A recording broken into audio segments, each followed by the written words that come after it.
Babies aplenty and a family-friendly stopover in a high mortgage marginal seat. Julia Gillard and Tony Abbott stuck to tried and tested routines on the first full day of the election campaign. The Prime Minister targeted the suburbs of Brisbane to set up what she says will be a referendum on the quality of life. Tony Abbott was worried about the cost as much as the quality when he ventured into Sydney's Wests. Here's Chief Political Correspondent Mark Simpkin. It's a ritual as old as politics.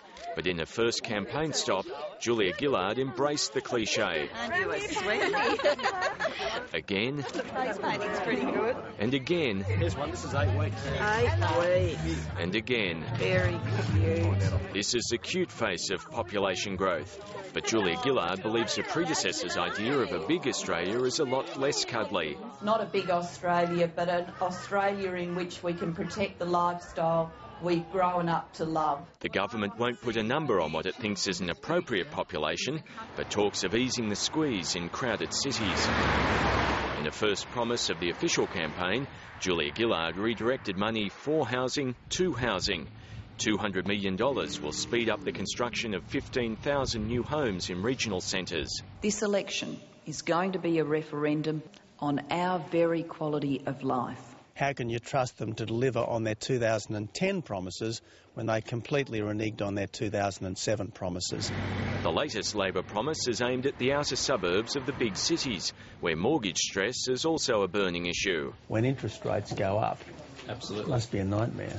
In an echo of John Howard's pledge, the opposition leader guaranteed to keep rates lower. We've had, 6 interest rate rises since late last year,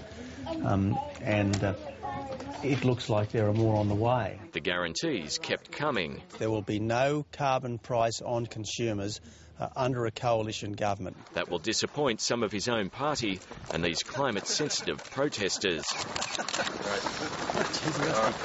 The campaign's first opinion poll could also cause a few chills. Tony Abbott's a long way behind as preferred Prime Minister. And while Labor's primary vote is below the 40% threshold, once the Greens' preferences are distributed, the government takes an election-winning lead. I genuinely believe this election is on a knife edge. Labor insiders think it will continue to be knife edge if their primary vote stays below 40%. And if the first full day of campaigning is a sign of what's to come, this will be a no-frills election.